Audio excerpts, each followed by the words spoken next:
The National Hurricane Center made their most active forecast ever for this hurricane season, forecasting 17 to 25 named storms. I just don't see that happening now. We're in the middle of August and we're only up to the 4th named storm right now, Debbie. Well, now we have Ernesto, so it's the 5th named storm. But at this time in 2020, we were up to the 9th and 10th named storm. At the beginning of August, we had Hurricane Isaias, which was the 9th named storm. And that was just the beginning of August. And just a few weeks prior to that, we had Tropical Storm Faye, which was at the end of July. We were already up to the 6th named storm, and that was in the beginning of not even August. It was actually end of July, and we're already up to the 6th named storm. 2.5 weeks later, we're not even up to the 6th named storm. We're only hanging at letter number E, which is the 5th named storm. So yeah, I just don't see us breaking any records in terms of the amount of storms. And Ernesto is going to go harmlessly out to sea, other than impacting Bermuda and parts of Atlantic Canada. So looking at this hurricane season, I'm forecasting 13 to 18 named storms, 5 to 7 hurricanes, and 3 to 5 major hurricanes. And I think that's a very realistic forecast, and that's what I'm going to stick with. In terms of winter, we're having a La Niña, which normally favors neutral conditions in the Northeast. La Niñas favor blocking, right? But we have to see if the North Atlantic Oscillation is going to go negative this winter. And for that, we need a lot of warm water in Labrador, and we need a warm blob in the Labrador Strait and in the Gulf of Alaska. And if that pans out, we could have some pretty robust blizzards on the East Coast and a very active lake effect machine off of Lake Erie in Ontario. So in terms of a snow forecast, it's still up in the air. For New York City, I'm going to say 10 to 20 inches for this winter. That's been the trend the last few winters, even with La Niñas. Like the 2 years ago, we had a La Niña with similar conditions. So 10 to 20 inches of snow for New York City for this winter. Oswego, about 50 to 70 inches. Still below average. Syracuse, same, 50 to 70 inches. But for Towanda, like the south towns of Buffalo, there I'm forecasting 80 to 100 inches of snow, because they usually get those streamers off the lake. So like Hamburg, New York, as normal, is going to get hammered. Same with the Tug Hill Plateau, the snow belt. They're going to get hammered this winter. The issue for Oswego is when the lake effect machine is at its most intense, there's usually a west to a slightly west-southwest flow. So coming out of the west-southwest, going to the east-northeast, or directly west-east. And in order to get a ton of snow in Oswego, usually the biggest amount, you need a slightly like west-northwest flow. Not northwest, like a west-northwest, like that. But that very rarely happens. You usually get a west flow or northwest, which doesn't give Oswego a lot of snow. And normally when a west-northwest flow happens in Oswego, it's when the winds are shifting from west to northwest. And you might get a brief squall, and then the lake effect bands shift south. There was a rare time that Oswego got hammered, and that was during February of 2007, following a very mild winter, and a big cold surge came in, and that gave Oswego a lot of snow. However, that's not very normal for Oswego. Like back in the 70s and 80s, yeah, Oswego always got hammered. It was normal. However, I don't think that's going to happen this winter. Yes, we might get a little bit more snow than last winter, but that's still up in the air. It depends on how warm the Labrador is going to get. If Labrador goes cold, you're not going to get a blocking pattern, and you're going to have a lot of ridging in the East Coast. because that's what usually happens during La Niñas. If you don't have blocking, you're going to get a lot of ridging.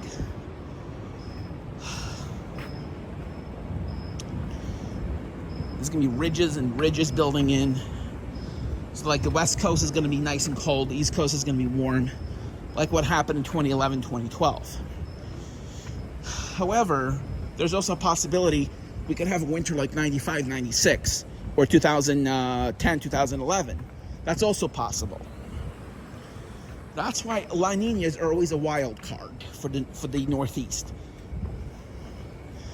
Like a wild card, it can do anything. It can be big time snowstorms. It could be neutral, where you get a little bit of both, ridging and troughs. I just don't see what happened in 2010, 2011 happening this winter. The issue is you're not having a very warm Labrador. It's warm, but it's more south. So my forecast for this winter goes as follows: 10 to 20 inches for New York City, which is slightly below average. But again, it could swing either way. We might get less, we might get more. But I'm going to be conservative with my estimate this year. 10 to 20 inches of snow. And as for Oswego, 50 to 70 inches, same for Syracuse. Tug Hill Plateau, areas like Pulaski, Watertown, Orwell, they will get more. They'll get what they normally get, about 80 to 120 inches. Maybe a little bit above or below average, but I'm expecting average for those areas. As for Oswego, 50 to 70 inches. Same for Syracuse. Binghamton, I'm forecasting about 30 to 40 inches. Again, below average for there. Scranton,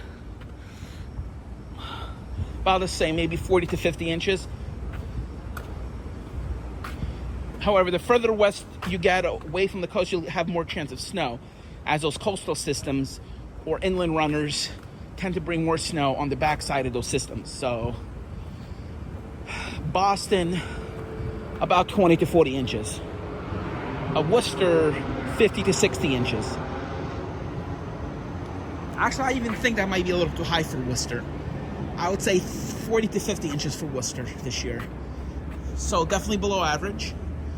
I'm expecting a below average winter for the Northeast, at least at this point. And another reason for that is the very warm Atlantic. You'll be getting a lot of warm air advection from the ocean, which will limit snowfalls, especially along the coast. As for Albany, I would say 40 to 50 inches. Springfield, 50 to 60. Burlington, again, 50 to 60 inches.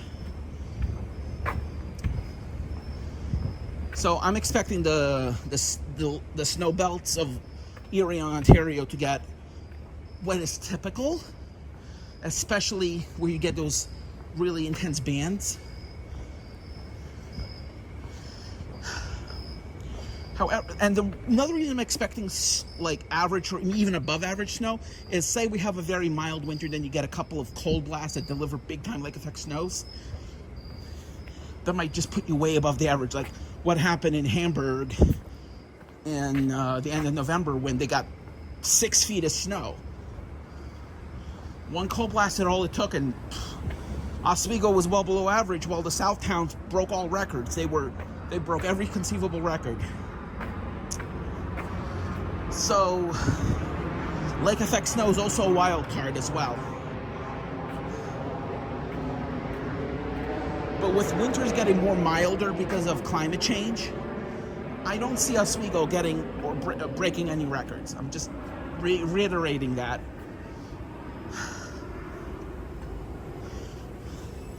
I expect that Oswego will get 60% of its snowfall from lake effect and 40% from coastal systems or low pressure systems. So about 30 to 40 inches from lake effect and about 20 inches from low pressure systems. I will make another update to my forecast around September or October when ocean temperatures become more of a factor. Because I'm expecting Labrador to cool down because we've been having a warm AMO for the last couple of years, and I'm expecting things to start cooling down now as we head towards more of a neutral AMO to a colder AMO. AMO stands for Atlantic Multi-Decadal Oscillation. We had a flip from a warm to a cold AMO around 2012, 2013. Sorry, 2011, 2012. Went from warm to cold. But also was a more of a north-focused warm AMO. Like the just east of Baffin Island was very warm. Right now, the warmest waters, the warmest anomalies are south of Newfoundland. And if we get a lot of warmth in the Labrador Straits between Greenland and Baffin Island, then we could get a good amount of blocking and significant snowstorms. But at this time, I don't see that happening. So, once again, I'm forecasting a milder winter. So I'll show you the temperatures right now. So looking off the southeast coast of Newfoundland, there is very warm water, but as you go to around 60 to 70 degrees north, it starts getting more of a neutral, even some areas of colder waters, such as right about here. This was similar to what happened last year at this time. However, it was slightly further north. But this area wasn't that warm right here. That area wasn't that warm last year. If all of this can warm up by the time we get to September and October and November, then the chance of a very snowy winter will increase for the Northeast. But it's not a guarantee. Chances will increase, but it doesn't guarantee a snowy winter because there's other factors at play, such as how strong or weak the La Niña gets right here. The El Nino Southern Oscillation right now is in its neutral phase, but the immediate regions are starting to dip into La Niña. Models expect the La Niña to peak around September, October, November, right when fall starts transitioning into winter. That's when the La Niña should peak. So at this time, there's warm waters off of the southeast coast of Alaska, which would normally be indicative of a warm PDO, which favors blocking on the west coast and blocking ridging on the west coast and troughiness on the east coast. However, looking at the western Pacific off the coast of Japan and Kamchatka, right off the Kuril Islands, you have a very warm blob. This is indicative of a cold PDO where you have warm water here and colder waters here. So once again, we're getting mixed signals. But last winter, this warm blob disappeared and became cold. So right now the signals are mixed. But as you start getting towards winter, things will start falling back into place. So if we get a lot of typhoons going here, that could disrupt and make the waters colder, which would allow this area to get warmer, as you'll be pulling warm water from south to north, as you'll be getting a south flow on the east side of those low pressure systems. However, because we're having a La Niña, this favors subsidence in the Western Pacific.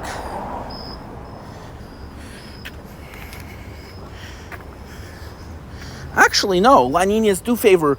It's less active in the Eastern Pacific, but more active in the West Pacific. So we might get more typhoons in the Western Pacific, and that could mean, seeing how warm the waters are off the coast of Japan and even in the Sea of Japan, this could mean a lot of storms and very intense storms heading for Japan. So if I were in Japan, I would be on high alert for a very active typhoon season,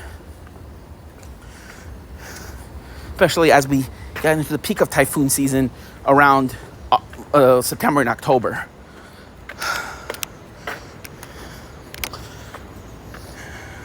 I just don't expect this blob to dissipate, especially since somewhere in that blob it might be as warm as 6 to 7 degrees Celsius above normal. It maxes out at 5. But yeah, trust me, water temperatures in here, I would assume, are in the 60s Fahrenheit, close to 20 degrees Celsius above, close to 20 degrees Celsius here. So in here, the water temperatures, I would believe, are much colder, probably in the 40s and 50s. Still slightly warmer than normal. But this is the warmest anomaly anywhere in the world right now. Biggest area as well, other than in the Arctic right here. Climate change is definitely doing a number on Arctic sea ice. In fact, I'm going to check. I'm going to check the Arctic sea ice right now.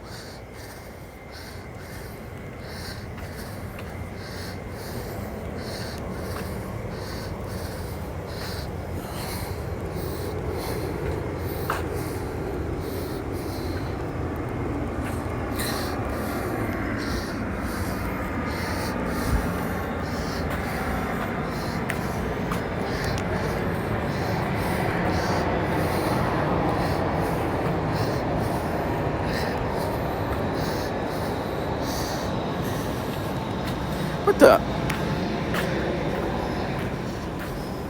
Oh, yeah. This is not good. This is what I was worried about. Ew. Yep.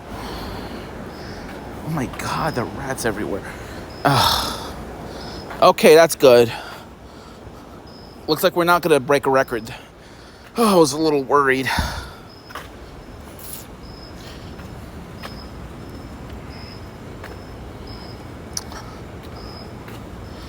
However, we're still well below normal. Yeah. You see how it's starting to slow down a little bit? The decline, that's good. Because the more sea ice there is, the more of an albedo effect there is, which will help alleviate any climate change. Because the less sea ice you have, the more of a feedback loop there is.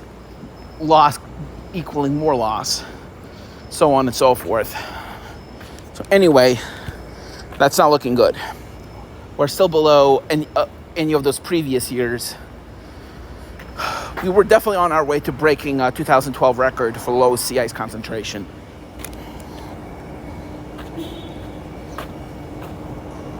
And let's look at Antarctica. Yeah, they're not good. Well below normal. We're well below average as well for the southern hemisphere as well. So climate change is definitely doing a number on the planet. And this is not natural climate change. This is man-made climate change. Natural climate change, you would only see small variations during interglacials. Because CO2 concentrations in the atmosphere before the Industrial Revolution were around 270, 280 parts per million. I mean, still, there was a little bit of from human activity, from burning firewood, heating homes, during the medieval ages. But CO2 concentrations really began taking off after the Industrial Revolution, after around 1840, 1850. Is when CO2 emissions really started taking off. When CO2 started being measured at Mauna Loa in the 1950s, CO2 concentrations were in the low 300s. And then they started going past 350, 380, 400. We're now in the 420s. Let's look at current CO2 concentrations.